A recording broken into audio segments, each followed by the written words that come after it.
Presiden Prabowo imbau penegak hukum bongkar kasus korupsi.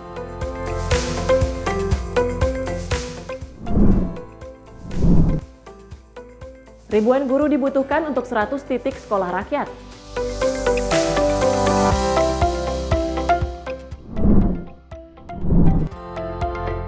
Koordinator jukir liar di Pasar Senen ditangkap.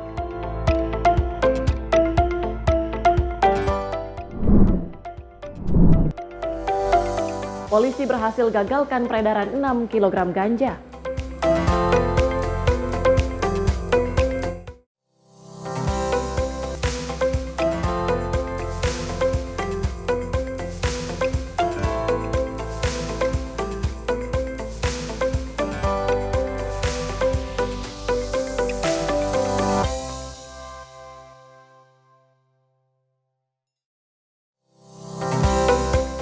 Halo, selamat pagi pemirsa Simpo TV. Tentu Tiara dan pemirsa, selain 4 informasi utama tadi, kami akan menghadirkan informasi sejumlah dengan agenda dari Presiden Prabowo Subianto dan dari kinerja Kabinet Merah Putih. Dan selain itu, Seli Menyapa Pagi juga akan menghadirkan informasi seputar peristiwa bersama saya Tiara Dianti. Dan saya Selis Regar, inilah Menyapa Pagi Simpo TV selengkapnya.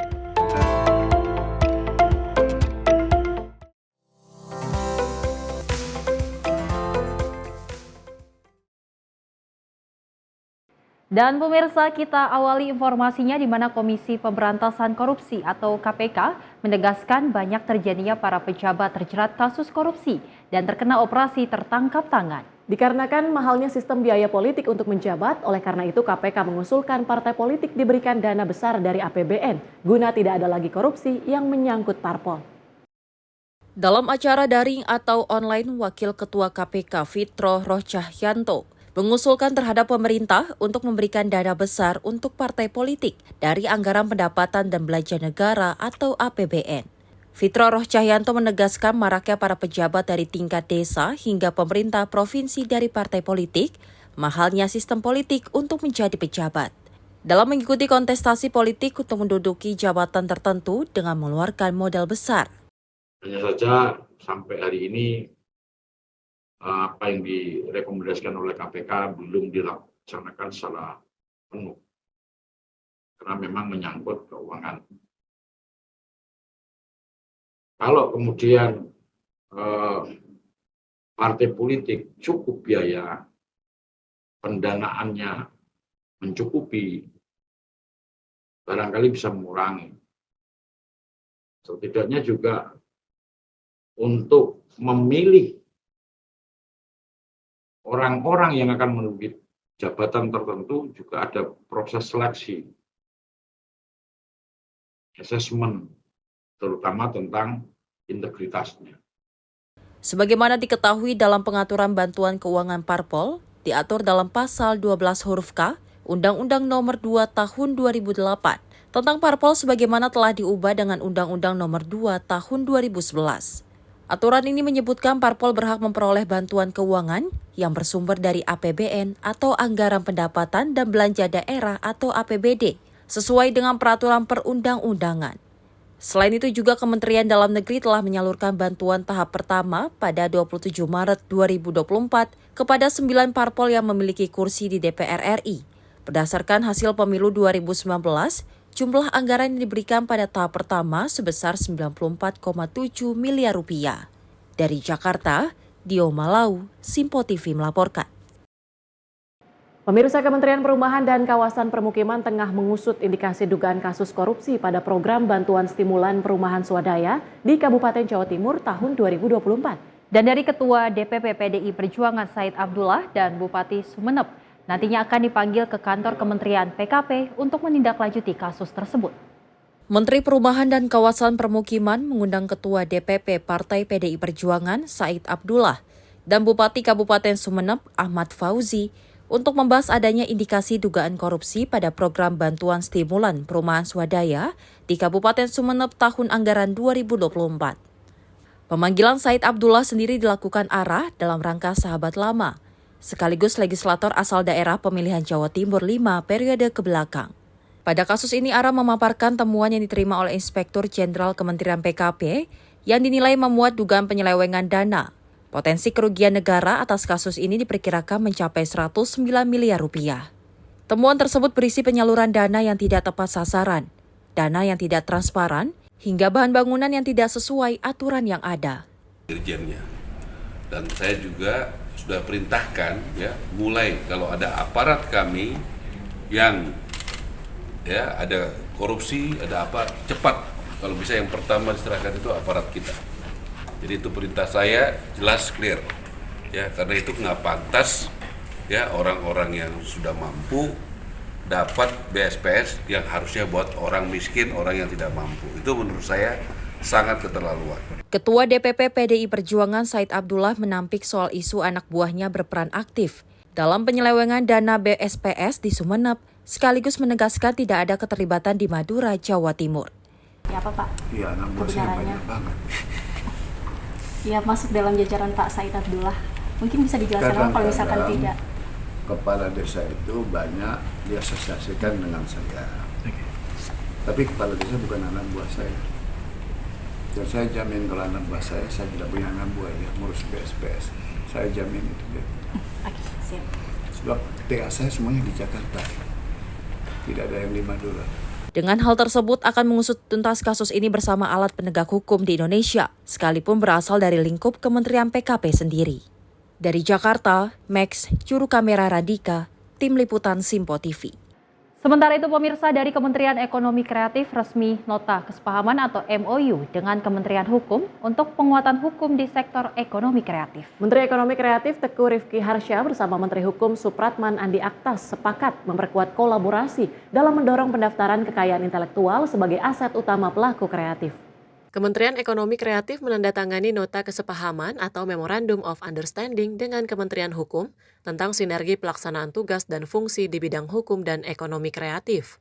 Kerjasama ini sebagai cerminan semangat kolaborasi lintas sektor yang menjadi prinsip hexahelix antar pemerintah, sekaligus mendukung visi pembangunan Presiden Prabowo Subianto dan Wakil Presiden Gibran Rakabuming Raka, sebagaimana tertuang dalam Asta Cita.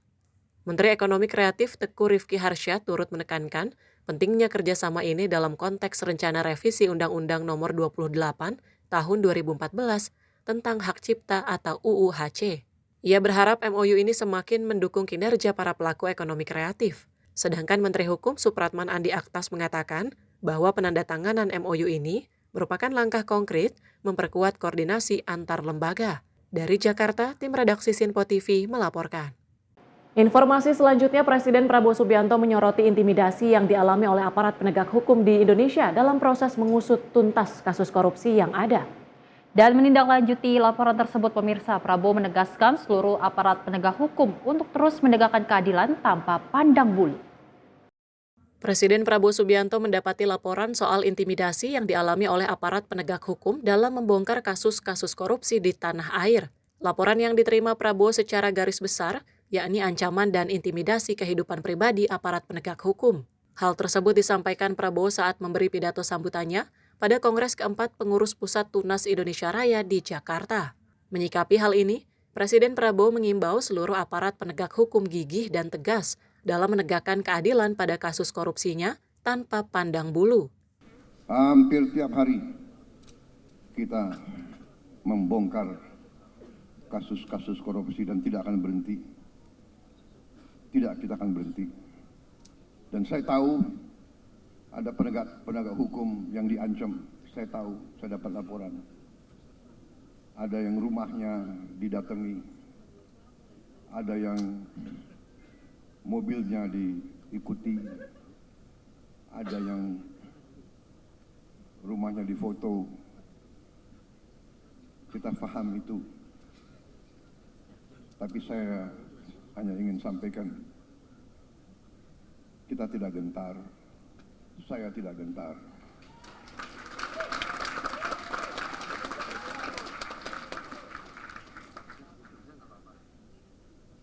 Usia saya 73 tahun. Saya hanya ingin meninggalkan nama baik. Saya akan melaksanakan tugas saya. Saya akan tegakkan keadilan, saya akan melawan segala bentuk korupsi di Republik ini tanpa pandang bulu. Adapun juga selama 6 bulan masa kepemerintahannya, Presiden Prabowo membongkar segala macam praktik kasus korupsi di Indonesia. Dari Jakarta, Max Ronabayu, Tim Liputan Sinpo TV. Kita ketahui Tiara dan pemirsa di pemerintahan Prabowo Subianto dan Gibran Rakabuming Raka sudah banyak sekali kasus korupsi yang akhirnya terungkap, di mana salah satunya kasus korupsi terkait timah yang merugikan ratusan triliun rupiah. Ini menjadi bukti nyata bahwasanya memang pemerintahan Prabowo Subianto memang serius untuk mengatasi korupsi yang ada di Indonesia. Seperti kita ketahui, aparat penegak hukum mengalami gangguan ataupun intimidasi dari sekelompok orang, dan ini menjadi perhatian juga bagi penegak hukum agar memang tidak takut untuk menuntaskan kasus korupsi yang ada di Indonesia, Tiara. Betul sekali, Sally. Sudah ada sejumlah kasus korupsi yang kemudian diungkap kasusnya di pemerintahan Prabowo Gibran. Tentu memang isu korupsi ini masih menjadi pekerjaan rumah tersendiri yang harus kemudian diberantas dan semoga menunjukkan kemajuannya di pemerintahan Prabowo dan juga Gibran, Sally. Dan pemirsa, informasi lainnya akan kami hadirkan usai jeda. Tetap bersama kami.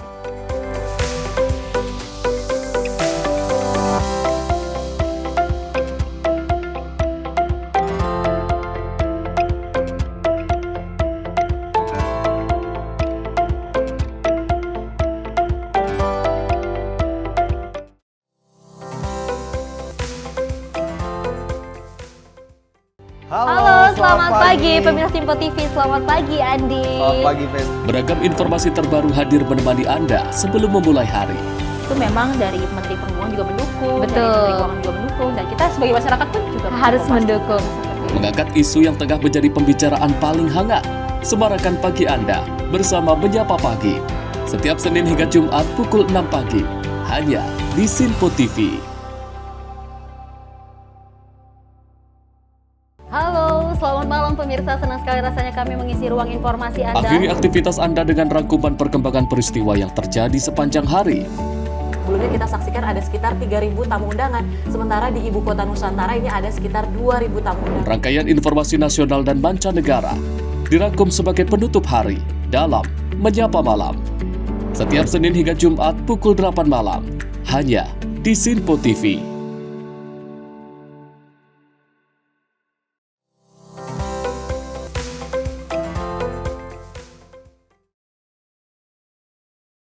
Anda kembali menyaksikan Menyapa Pagi. Pemirsa, politisi Partai Gerindra Rahayu Saraswati Joyo Hadikusumo sah untuk kembali sebagai Ketua Umum Pengurus Pusat Tunas Indonesia Raya untuk periode 2025 hingga 2030 mendatang. Dan terpilihnya Rahayu usai memenangkan pemungutan suara di Kongres keempat PP Tidar.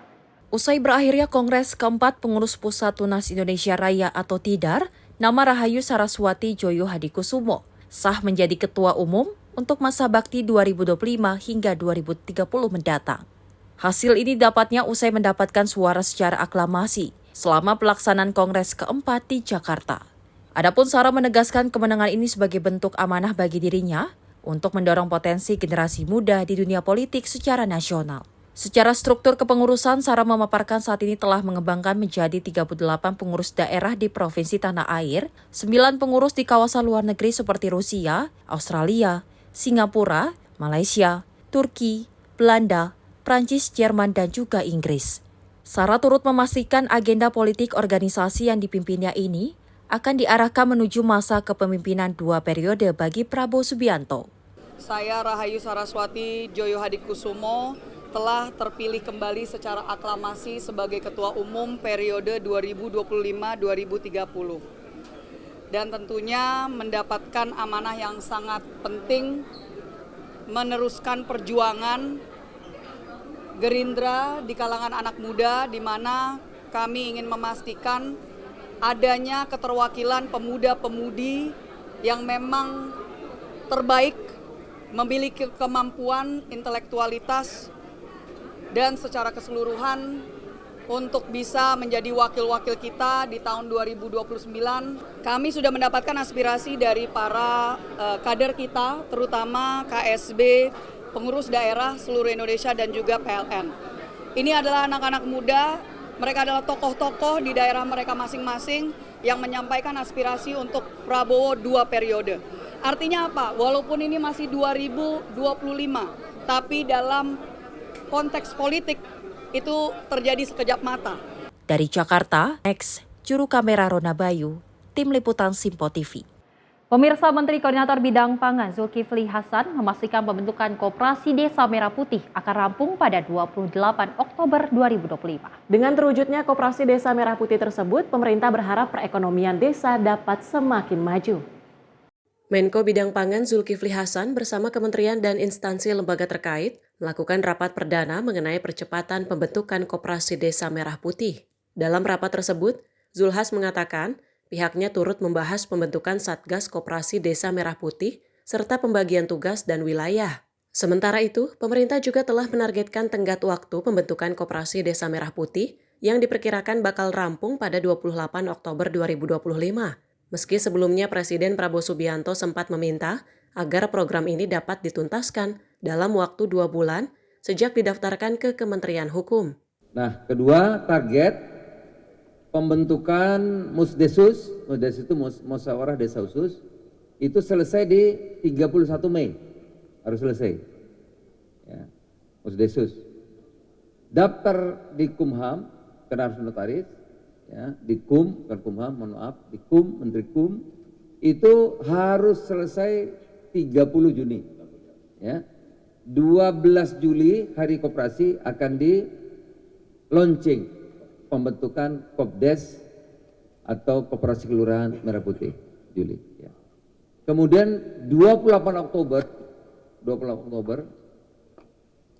Presiden minta 2 bulan, tapi kami tawar, Pak kasih bonus lah 1 bulan lagi. Kita nggak bilang nggak bisa, siap.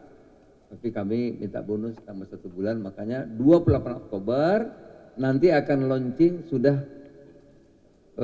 koperasinya, sudah jadi. Dari Jakarta, Sri Dewi Andayani, Rona Bayu, Sinpo TV melaporkan. Pemirsa, Menteri Sosial Saifullah Yusuf mengungkapkan jumlah guru yang dibutuhkan untuk mengajar di 100 titik sekolah rakyat, yakni sebanyak 1.600 tenaga pengajar. Hal itu disampaikan Mensos usai melakukan rapat koordinasi pengadaan guru dan tenaga kependidikan sekolah rakyat di kantor Kementerian Sosial.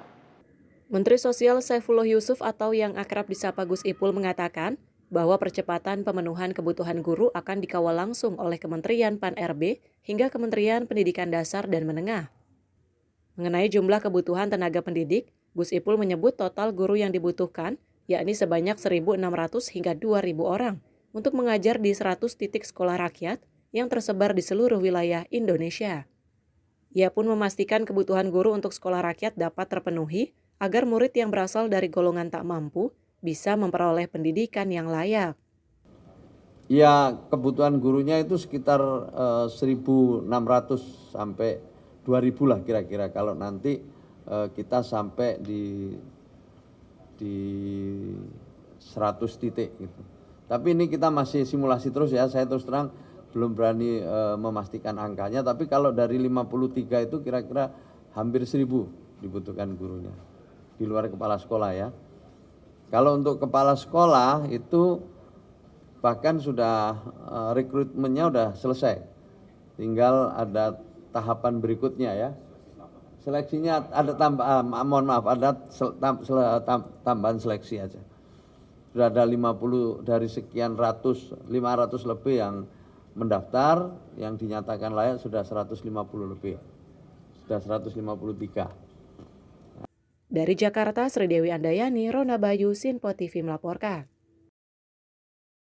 Selain itu, pemirsa, pemerintah telah merumuskan berbagai skema rekrutmen untuk menjamin kualitas tenaga pendidik di sekolah rakyat. Hal itu dilakukan guna memastikan anak-anak mendapatkan perlindungan di sekolah dan agar semua hak anak-anak dapat terpenuhi. Dalam rangka mewujudkan program sekolah rakyat, Kementerian Pendidikan Dasar dan Menengah mendapatkan kewenangan untuk skema perekrutan tenaga pendidik. Adapun skema pengadaan guru dan tenaga kependidikan sekolah rakyat akan mengerucut pada sistem yang berkualitas agar sekolah rakyat ini dapat berjalan dengan baik. Selain aspek rekrutmen tenaga pendidik, aspek perlindungan anak di lingkungan asrama juga menjadi perhatian utama. Nantinya, hasil skema perekrutan ini akan dilaporkan ke Presiden Prabowo Subianto. Apa yang disampaikan oleh Bu Menpan tadi, kami bersama Menpan dan BKN sudah berkoordinasi terkait dengan penyiapan guru dan tenaga kependidikan. Kemendikbudrismen di program Sekolah Rakyat ini mendapat tugas untuk penyiapan guru dan tenaga kependidikan. Seperti yang tadi Bu Menpan sampaikan, berbagai skema sudah kita lakukan analisa dan sudah mengerucut pada skema-skema yang intinya adalah menyiapkan guru dan tenaga kependidikan yang berkualitas agar Sekolah Rakyat ini dapat berjalan. Seperti tadi Bu Menpan sampaikan, hasil rapat ini akan dikoordinasikan oleh Pak Menteri dan Bu Menteri ke Presiden. Sehingga nanti setelah selesai itu baru nanti bisa disampaikan skemanya. Seperti itu ya Pak Menteri. Dari Jakarta, Sri Dewi Andayani, Rona Bayu, Sinpo TV melaporkan. Kita ke informasi lain, Presiden Prabowo Subianto merespon baik dorongan kader partainya soal menjabat hingga 2 periode. Meskipun demikian pemirsa, Prabowo menegaskan akan menaruh fokus pada hasil program kepemerintahannya ke depan. Menjawab dorongan kader partainya soal jabatan Presiden 2 periode, Presiden Republik Indonesia sekaligus Ketua Umum Partai Gerindra Prabowo Subianto menyoroti hal ini masih terlalu dini. Hal tersebut disampaikannya saat memberi pidato sambutan pada Kongres keempat Pengurus Pusat Tunas Indonesia Raya atau TIDAR 2025 di Jakarta. Prabowo membeberkan dorongan tersebut merupakan suatu amanah yang baik baginya. Namun saat ini tengah bekerja maksimal untuk program di kabinet saat ini. Tadi terima kasih ada yang sebut Prabowo 2 periode. Saya kira saya mau koreksi. Kader-kader muda saya mau koreksi saudara-saudara. Please tolong jangan sebut seperti itu. Kita belum 1 tahun menjalankan amanah. Ya. Niat itu silakan disimpan dalam hati. Tapi saya sudah katakan, nanti yang menentukan apakah Prabowo 2 periode atau tidak, selain yang Maha Kuasa, Prabowo sendiri. Kalau saya menilai bahwa diri saya tidak mencapai apa yang saya canangkan, saya tidak mau maju lagi sebagai Presiden Republik Indonesia. Dengan amanah yang didorong oleh partainya, Prabowo diharap mampu menjalankan seluruh program di Kabinet Merah Putih, sehingga periode kedua menuai dukungan yang cukup signifikan. Dari Jakarta, Max, Rona Bayu, Tim Liputan Sinpo TV. Kita tahu banyak sekali dorongan dari kader-kader Gerindra yang memang menginginkan Prabowo untuk lanjut lagi di 2 periode, di mana memang kita ketahui banyak program-program yang memang mendapat kesan positif dari masyarakat. Salah satunya adalah program makan bergizi gratis dan cek kesehatan gratis. Dan memang dari Prabowo Subianto sendiri, Tiara mengatakan bahwasanya ia saat ini memang lagi fokus untuk merampungkan segala program-program yang memang sudah dijanjikan selama kampanye Prabowo sebelumnya. Betul sekali, apalagi belum genap setahun juga di Presiden Prabowo Subianto ini memimpin Indonesia. Tentu kita harapkan apalagi gebrakan yang akan dilakukan di pemerintahan Presiden Prabowo Subianto ini tentunya untuk menuju Indonesia Emas 2045. Dan sepakat karena harus lebih fokus lagi untuk bagaimana 5 tahun ke depan Indonesia di tangan Presiden Prabowo Subianto. Betul, kita sebagai masyarakat Indonesia pastinya mendukung segala kebijakan dari Prabowo Subianto untuk mewujudkan Indonesia Emas 2045. Betul sekali. Dan pemirsa, informasi menariknya akan kami hadirkan usai jeda. Tetap di Menyapa Pagi, Sinpo TV.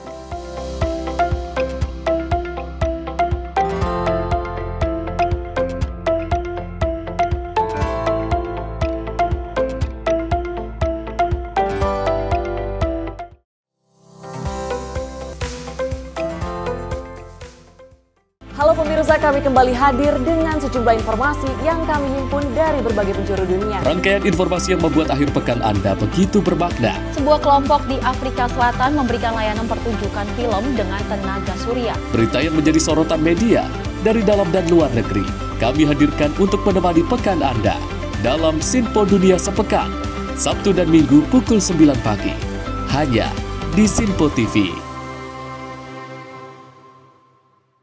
Kami hadir dengan rangkaian informasi dari berbagai penjuru dunia. Topik dan isu yang tengah menjadi sorotan mancanegara dikemas dengan lengkap untuk Anda.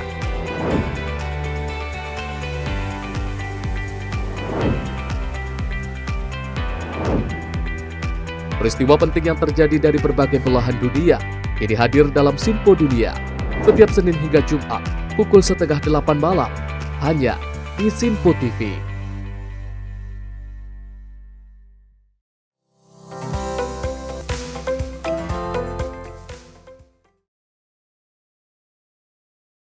Selamat pagi pemirsa, Anda masih menyaksikan Menyapa Pagi Simpo TV dan kita lanjutkan informasinya. Di mana petugas penyelenggara ibadah haji atau PPIH Arab Saudi bergerak cepat dalam mempersiapkan layanan bagi jamaah haji Indonesia. Tim PPIH mulai melakukan serangkaian pengecekan menyeluruh terhadap fasilitas utama di Arafah, Musdalifah, dan Mina, termasuk kesiapan tenda dan juga toilet. Petugas penyelenggara ibadah haji atau PPIH Arab Saudi mulai melakukan pengecekan fasilitas layanan Arafah, Musdalifah, dan Mina antara lain kesiapan tenda dan toilet. Pengecekan dilakukan oleh tenaga ahli Menteri Agama Bunyamin Afid, Kepala Daerah Kerja Mekah PPIH Arab Ali Mazumi, Kabid Pelindungan Jamaah Kolonel Harun Al-Rashid, serta tim Media Center Haji. Kepala Dakar Mekah Ali Mazumi mengatakan pihaknya akan terus melakukan persiapan dan pemantauan intensif terhadap fasilitas tenda di Arafah, serta fasilitas serupa di Musdalifah dan Mina. Nantinya pada saat pelaksanaan wukuf di Arafah, jemaah haji Indonesia akan ditempatkan di wilayah 3 dan 4. Sementara itu di Mina, lokasi penempatan jemaah akan berada di sekitar terowongan Muaizim yang memiliki bentuk memanjang. Dalam rangkaian pergerakan di Armuzna, jemaah haji akan diberangkatkan menuju Arafah pada tanggal 8 Zulhijjah 1446 Hijriah dengan menggunakan bus Majair. Setibanya di Arafah, jemaah akan bermalam di tenda sebelum melaksanakan wukuf setelah masuk waktu zuhur. Tim redaksi Simpo TV melaporkan. Pemirsa, perjuangan 10 tahun menabung, seorang nelayan asal desa Kaki Air, Maluku Utara akhirnya berangkat haji bersama istri dan mertuanya. Nelayan tersebut pemirsa tercatat sebagai calon haji dari Kabupaten Buru yang tergabung dalam kloter 24. Kesabaran Injas Yunus 47 tahun untuk menunaikan ibadah haji terbayarkan. Ikhtiar menabung selama 10 tahun mengantarkan nelayan asal desa Kaki Air, Kecamatan Teluk Kaili, Kabupaten Buru, Provinsi Maluku ini ke Tanah Suci. Injas Yunus berangkat menunaikan ibadah haji didampingi istri dan ibu mertuanya. Ia berhaji dengan menabung dari hasil tangkapan melaut. Niat yang dibarengi kerja keras akhirnya bisa diwujudkan keinginannya untuk menunaikan rukun Islam yang kelima. Injas Yunus tercatat sebagai calon haji dari Kabupaten Buru yang tergabung dalam kloter 24. Ia bersama istri dan ibu mertuanya berangkat bersama rombongan haji dari Kota Tual, Kabupaten Maluku Tenggara, Kabupaten Seram bagian Barat. Tim redaksi Simpo TV melaporkan. Kita beralih ke informasi lainnya pemirsa, di mana diduga kerap melakukan pemerasan kepada tukang asongan, pemilik toko dan tempat usaha hingga pekerja bangunan. Subdit Jatranras Polda Metro Jaya mengamankan ketua dan sejumlah anggotanya dari salah satu ormas di kawasan Bojongsari, Depok pada Jumat. Dari tangan para terduga pelaku pemerasan, petugas mengamankan barang bukti berupa kwitansi, transaksi pembayaran, hingga proposal dan cap stempel organisasi masyarakat. Inilah detik-detik petugas kepolisian dari Subdit Jatranras Polda Metro Jaya menangkap berinisial M yang merupakan ketua dari salah satu ormas di rumah kediamannya di kawasan Bojongsari, Depok. Nampak terduga pelaku tidak berkutik saat petugas ingin menjemputnya untuk dimintai keterangannya. Peristiwa ini bermula adanya laporan masyarakat di kawasan Bojongsari yang kerap ada tindak pidana pemerasan oleh M atau ketua dan anggotanya dari salah satu ormas. Dalam melancarkan aksi dugaan pemerasannya, para terduga pelaku tidak segan-segan melakukan kekerasan terhadap korban. Dengan adanya peristiwa tersebut, petugas gerak cepat dan berhasil mengamankan para terduga pelaku bersama barang buktinya. Para terduga pelaku kemudian dibawa ke Subdit Umum Jatranras Polda Metro Jaya untuk dilakukan pemeriksaan lebih lanjut. Dari Depok, tim Simpo TV melaporkan. Pemirsa, Satuan Reserse Kriminal Polres Metro Jakarta Pusat mengamankan seorang pedagang daging lantaran menjadi koordinator parkir liar di kawasan Pasar Senen, Jakarta Pusat. Para juru parkir liar di kawasan Pasar Senen wajib memberikan setoran sebanyak Rp75.000 setiap harinya kepada pelaku. Polisi juga masih menyelidiki keterlibatan pelaku dengan salah satu ormas yang ada. Jukir liar Pasar Tradisional Senen, Jakarta Pusat ini tak berkutik saat diamankan petugas Satreskrim Polres Metro Jakarta Pusat. Dengan sikap pasrah, si jukir mengaku jika keberadaannya dikerahkan oleh Asep, seorang pedagang daging di dalam pasar dengan setoran wajib per hari sebesar Rp75.000. Sambil membawa jukir tersebut, petugas langsung mencari keberadaan Asep yang tengah tertidur pulas di loteng los daging. Sempat terjadi ketegangan saat si jukir diminta membangunkan Asep dengan masuk lewat lubang loteng. Khawatir akan kabur, petugas langsung menarik turun si jukir dan menggelandangnya bersama Asep. Pada razia berantas Jaya 2025 di lokasi ini, petugas berhasil mengamankan 7 preman berkedok juru parkir liar, termasuk Asep si tukang daging. Modusnya, memungut uang parkir tambahan kepada para pengunjung sebesar Rp5.000, padahal di lokasi tersebut sudah memiliki sistem parkir resmi. Polres Metro Jakarta Pusat berkomitmen terus akan memberantas aksi premanisme dan juga debt collector yang meresahkan masyarakat. Hari ini kami melakukan penindakan aksi premanisme di Pasar Senen dan berhasil mengamankan 7 orang pelaku aksi premanisme. Dan saat ini 7 orang pelaku tersebut sudah dibawa ke Mapolres Metro Jakarta Pusat untuk pemeriksaan lebih lanjut. Mereka yang terjaring kemudian digiring ke Polres Metro Jakarta Pusat untuk diperiksa lebih lanjut. Petugas mengancam akan menindak tegas siapapun yang berulah membuat keresahan di masyarakat, termasuk debt collector dan ormas. Dari Jakarta, tim Sinpo TV melaporkan.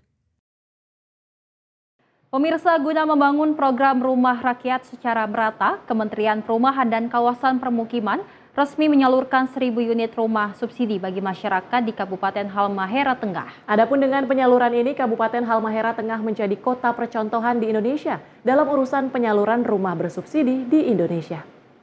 Menteri Perumahan dan Kawasan Permukiman Marwarar Sirait mengalokasi 1.000 unit rumah subsidi kepada masyarakat berpenghasilan rendah di Kabupaten Halmahera Tengah, Provinsi Maluku Utara.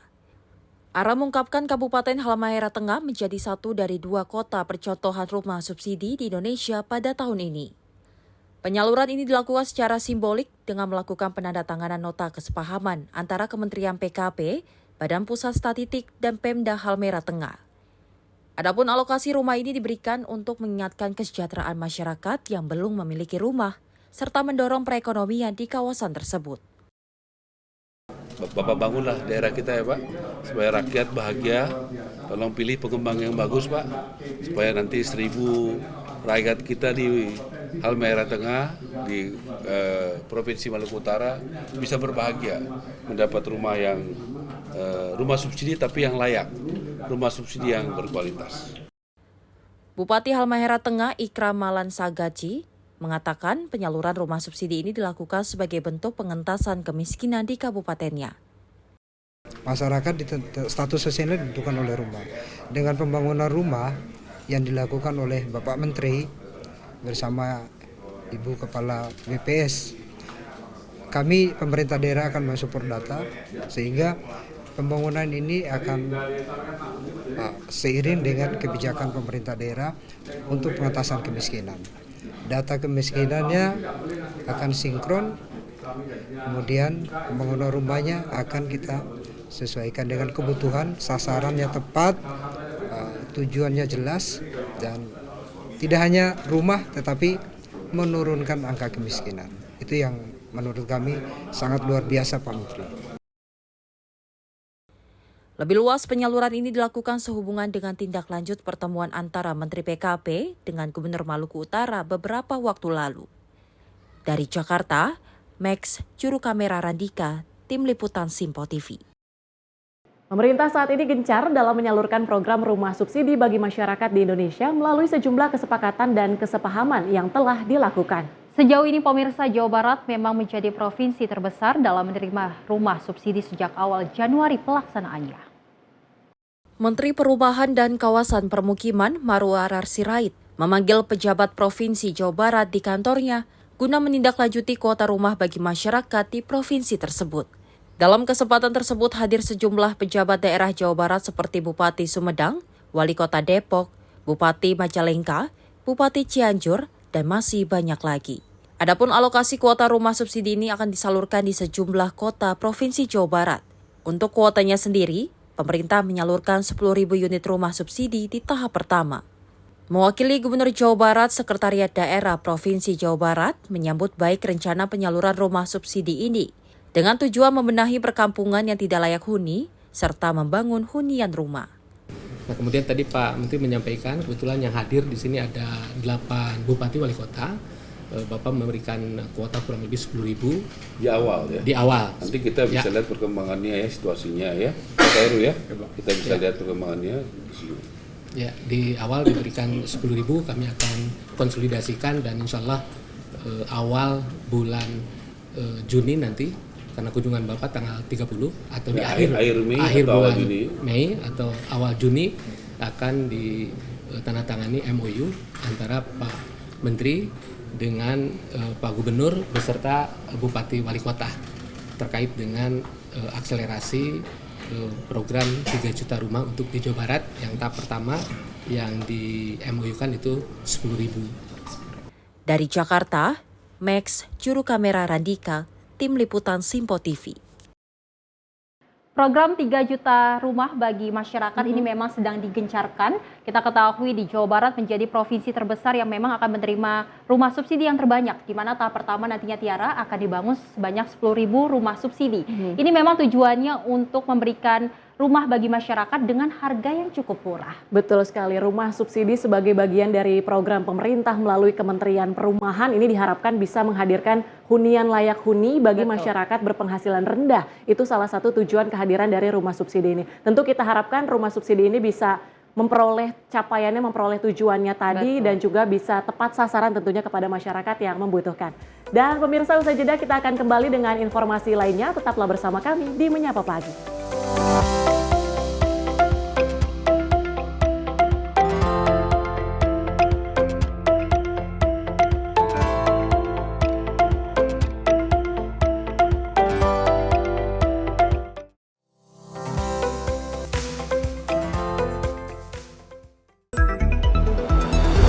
Jadilah yang pertama mengetahui perkembangan terkini seputar informasi dari lembaga parlemen. Punya data nasional, tidak ada satupun backup berarti kan? Tiba-tiba ada putusan yang nggak masuk akal dan seperti ini gitu. Kita ambilkan rekomendasi kepada KPK, periksa! Kami hadirkan informasi paling akurat untuk mengawal setiap informasi dalam rapat komisi dan paripurna. Tentunya bersama saya Andi Rezaldi yang telah kami rangkum dalam program Simpo Parlemen. Saya Arif Rifani. Saksikan Simpo Parlemen setiap Sabtu pukul 6 pagi hanya di Simpo TV. Pemirsa, Simpo TV kembali hadir menemani Anda dengan berbagai informasi yang telah kami rangkum dalam sepekan. Sajian lengkap informasi sepekan kami hadirkan untuk Anda. Badan Legislasi DPR menemui masa unjuk rasa di depan gedung DPR RI Senayan, Jakarta. Menemani akhir pekan Anda bersama keluarga dengan rangkuman berita menyeluruh dalam Simpo Sepekan setiap minggu pukul 6 pagi hanya di Simpo TV.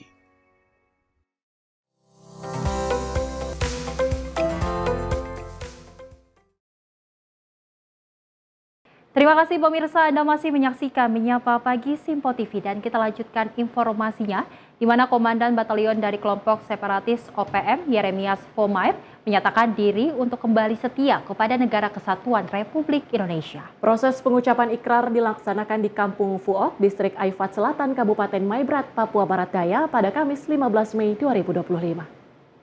Yeremias Fomair, ex-komandan Batalion Ayosami dari OPM Kodam 4 Sorong Raya, secara sukarela meninggalkan kelompoknya dan berikrar setia kepada NKRI. Pengucapan ikrar dipimpin langsung oleh Dansatgas 501 Bajrayuda Letkol Infantri Yahya Wisnu Arianto dan disaksikan oleh Kadis Pendapatan Daerah Maibrat, saudara kandung Yeremias, tokoh masyarakat dan kepala kampung setempat. Dansatgas 501 Bajrayuda Letkol Infantri Yahya Wisnu Arianto mengapresiasi langkah yang diambil Yeremias untuk kembali ke pangkuan NKRI. Dan Satgas 501 BY menegaskan bahwa TNI berkomitmen untuk terus membantu masyarakat melalui pendekatan humanis serta mendukung pembangunan yang berkelanjutan di tanah Papua. Baik, hari ini kita telah melaksanakan kegiatan pemutihan terhadap saudara Yeremias Fomair. Ini merupakan kelanjutan dari yang sebelumnya kita telah berhasil untuk mengajak dari keluarga yang bersangkutan, ibu dan 3 orang anaknya untuk kembali ke kampung. Kami Satgas juga menjelaskan bahwa kita di sini tugasnya tidak lain untuk menciptakan keamanan sehingga pembangunan di Kampung Fuok ini dapat berjalan dengan baik. Besar harapan kami dengan kembalinya Bapak Yeremias Fomair ke NKRI bisa bergabung bersama prajurit TNI, Satgas 501 Bajrayuda untuk sama-sama menjaga keamanan di kampung, sama-sama menjaga pembangunan, menjadikan Kampung Pok ini menjadi kampung yang nyaman dan enak untuk ditinggali bersama keluarganya. Dari Papua, tim Sinpo TV melaporkan. Kita beralih ke informasi lain. Direktorat Reserse Narkoba Polda Metro Jaya berhasil menggagalkan peredaran narkotika jenis ganja jaringan Sumatera di kawasan Pondok Kelapa, Jakarta Timur. Dari tangan pelaku, petugas mengamankan barang bukti ganja seberat kurang lebih 6 kg. Inilah detik-detik Direktorat Reserse Narkoba Subdit 3 Polda Metro Jaya mengamankan 1 orang pelaku di sebuah kontrakan di kawasan Pondok Kelapa, Jakarta Timur. Nampak pelaku diminta oleh petugas untuk menunjukkan barang haram tersebut disimpan. Akhirnya, pelaku yang dikawal ketat petugas mengambil sebuah tas berwarna biru yang diketahui di dalamnya berisikan 2 paket berukuran besar yang diketahui seberat 6 kg ganja. Menurut AKBP Ade Chandra, Kasubdit 3 Ditres Narkoba Polda Metro Jaya, pihaknya berhasil mengamankan pelaku berinisial A di Jakarta Timur dengan barang bukti 6 kg ganja. Barang siap edar tersebut merupakan jaringan Sumatera dan rencananya akan diedarkan di wilayah Jakarta. Tersangka dengan inisial H dengan barang bukti narkoba jenis ganja sebanyak 6 kg di wilayah Jakarta Timur, yang merupakan jaringan Sumatera yang rencananya akan mengedarkan narkoba tersebut di wilayah Jakarta. Untuk saat ini, tersangka dan barang bukti telah diamankan di Direktorat Reserse Narkoba Polda Metro Jaya untuk dilakukan penyidikan lebih lanjut. Saat ini, pelaku telah dibawa ke Mapolda Metro Jaya guna untuk diperiksa secara intensif terkait peredaran ganja. Dari Jakarta, tim Sinpo TV melaporkan. Dan dari Polda Sumatera Utara berhasil menggagalkan penyelundupan 100 kg sabu yang akan dikirim ke Jakarta melalui jalur darat. Dari penangkapan tersangka, petugas berhasil menyita barang bukti 33 kg sabu yang disembunyikan di dalam mobil dan rencananya akan dikirim ke Jakarta. Dari pengungkapan tersebut, petugas berhasil menangkap 4 tersangka masing-masing inisial CT, JUL, dan pasangan suami istri S dan K. Keempatnya ditangkap di 3 lokasi berbeda di Medan dan Provinsi Banten. Berawal dari ditangkapnya seorang wanita inisial CT di salah satu supermarket di Jalan Gatot Subroto pada akhir April 2025 lalu. Dari penangkapan tersangka, petugas berhasil menyita barang bukti 33 kg sabu-sabu yang disembunyikan di dalam mobil dan rencananya akan dikirim ke Jakarta. Petugas kemudian melakukan pengembangan dengan menggerebek rumah di komplek perumahan mewah di Jalan Setiabudi Medan, Sumatera Utara. Selain mengamankan tersangka inisial JUL, dari rumah yang dijadikan gudang dan pengemasan sabu-sabu tersebut, petugas berhasil menyita barang bukti 39 kg yang disimpan dalam lemari.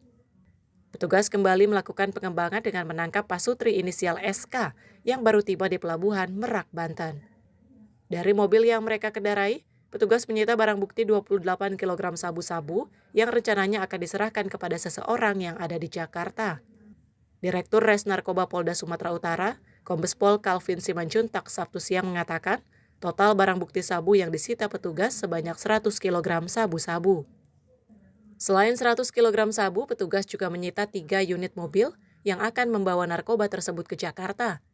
Kepada petugas, para pelaku sudah beberapa kali mengirim sabu-sabu ke Jakarta melalui jalur darat dengan modus menyembunyikannya di dinding mobil. Para tersangka merupakan jaringan sindikat narkoba antar provinsi.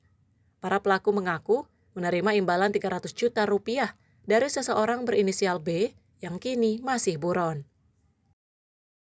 Secara keseluruhan, tersangka Jul ini dialah yang meng-create 100 kg yang diparkirkan di dalam rumahnya dan dikemas sehingga dia berhasil memasukkan beberapa mobil dan ada juga yang sudah berhasil.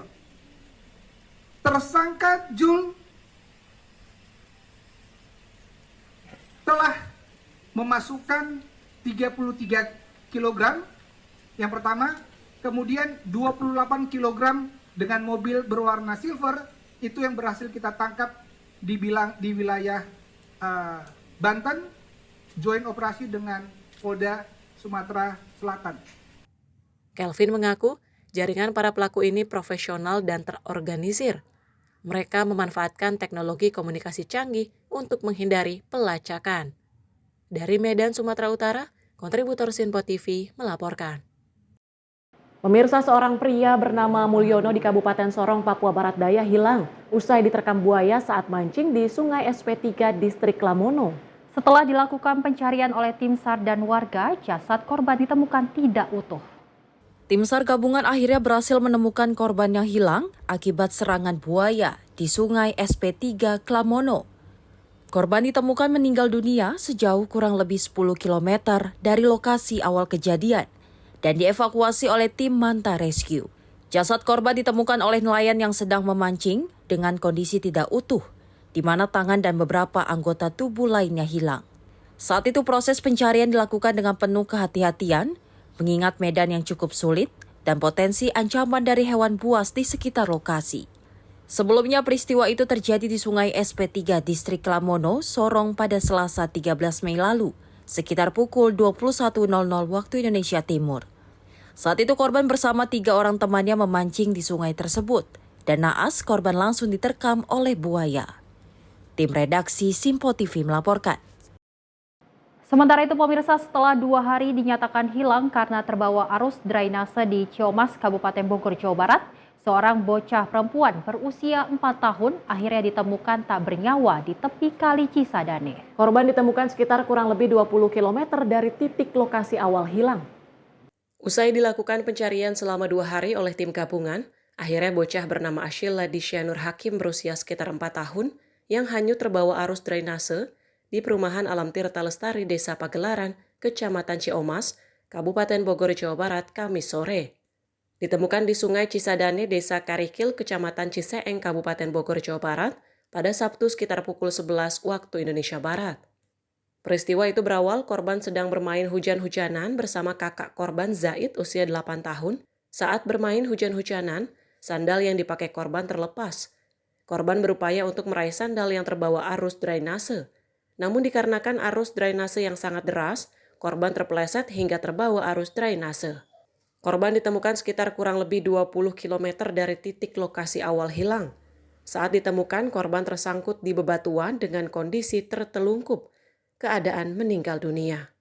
Ya, kita semua berkat dari semua unsur yang terlibat, Basarnas, BPD, kepolisian, TNI, Polri, juga serta para relawan dan tim SAR gabungan dan pengikutnya. Korban ditemukan sekitar 22,5 kilo dari titik kejadian dan korban dalam keadaan nyangkut di pinggiran sungai, tertelungkup dalam keadaan tertelungkup. Kami menerima info dari warga sekitar dan tim kami langsung menyampiri. Itu sekitar pukul 10.20 tim kami berhasil mengevakuasi korban. Sementara itu setelah diidentifikasi memastikan jenazah korban sesuai dengan pihak keluarga, jenazahnya langsung dibawa ke rumah duka oleh pihak keluarga untuk segera dimakamkan. Dari Bogor, tim kontributor Sinpo TV melaporkan. Menjadi sebuah perhatian bagi para orang tua di mana kita ketahui sebaiknya tidak membiarkan anak untuk bermain di tengah hujan. Kita ketahui seorang bocah perempuan berusia 4 tahun akhirnya meninggal dunia akibat terperosok di saluran air yang memang alirannya cukup deras. Tiara, di mana ini menjadi perhatian bagi orang tua untuk selalu menjaga anaknya lebih hati-hati lagi dan sebaiknya bermain saja di dalam rumah, Tiara. Ya, betul sekali, memang menjadi perhatian tentunya bagi orang tua. Namun selain itu yang menjadi sorotan adalah bagaimana kemudian dari pihak lingkungan tersendiri untuk bisa memberikan lingkungan yang aman seperti itu dengan mungkin lebih baik ada penutup dari saluran air ataupun drainase ini untuk kemudian meminimalisir agar tidak adanya lagi kembali kejadian ini terulang. Dan pemirsa, informasi tadi sekaligus menutup jumpa kita di Menyapa Pagi kali ini. Saya Tiara Dianti. Dan saya Sally Sregar, mewakili kru yang bertugas pamit undur diri. Terima kasih dan sampai jumpa.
Simple TV, News, Sport, Entertainment.